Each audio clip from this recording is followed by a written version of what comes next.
In this excerpt, Paolo Levi is secretly learning to play the violin.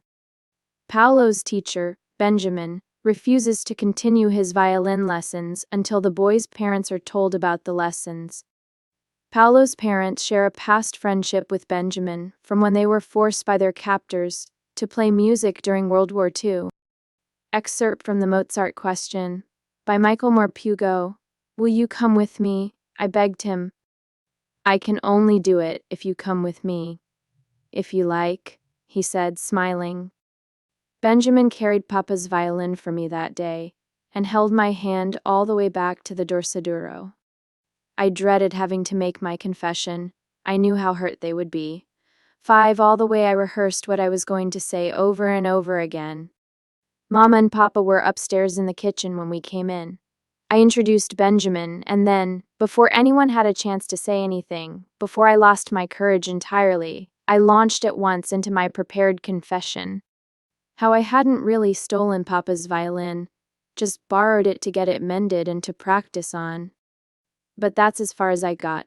To my surprise, they were not 10 looking angry.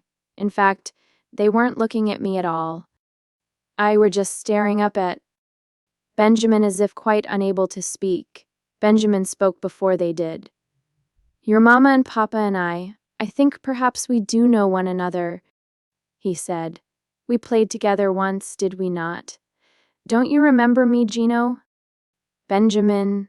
As Papa started to his feet, the chair went over behind him. 15, and if I am not much mistaken, Signora, Benjamin went on, looking now at Mama. "You must be little Laura Adler. All of us violins, all of us there, and all of us still here. It is like a miracle. It is a miracle.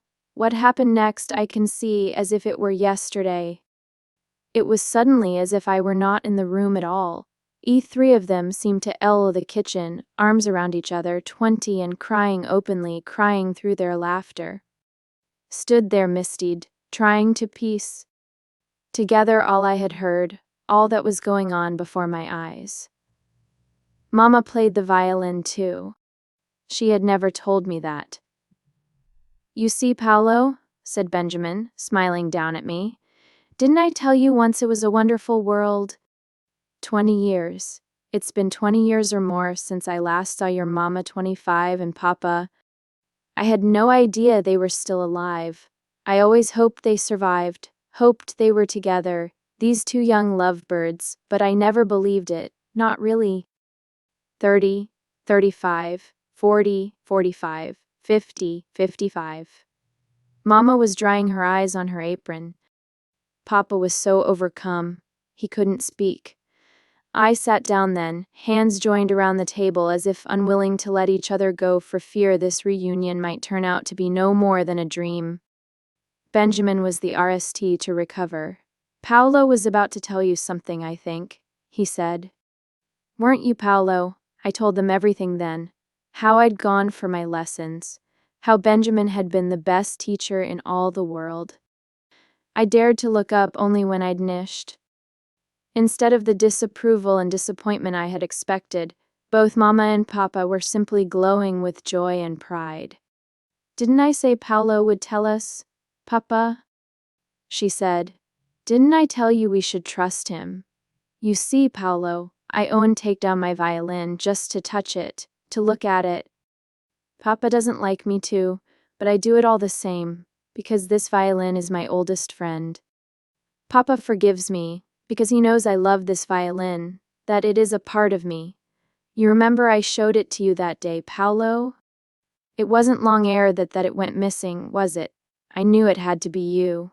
And it came back, mended miraculously. Ere school you were never home, and when you weren't home, the violin was always gone too.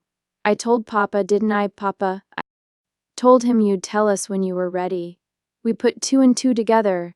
We thought you might be practicing somewhere, but it never occurred to us that you were having lessons, nor that you had a teacher, and certainly not that your teacher was Benjamin Horowitz, who taught us and looked ere us like a father all those years ago." She cried again then, her head on Papa's shoulder. "But you told me it was Papa's violin, that he'd put it away and never wanted to play it again, ever." I said. At this, the three of them looked at one another. I knew then that they all shared the same secret, and that without a word passing between them, they were deciding whether they should reveal it, if this was the right moment to tell me. Owen wondered later whether, if Benjamin had not come that day, they would ever have told me. As it was, they looked to Papa for the null decision, and it was he who invited me to the table to join them. I think I knew then, even before Papa began, that I was in some way part of their secret,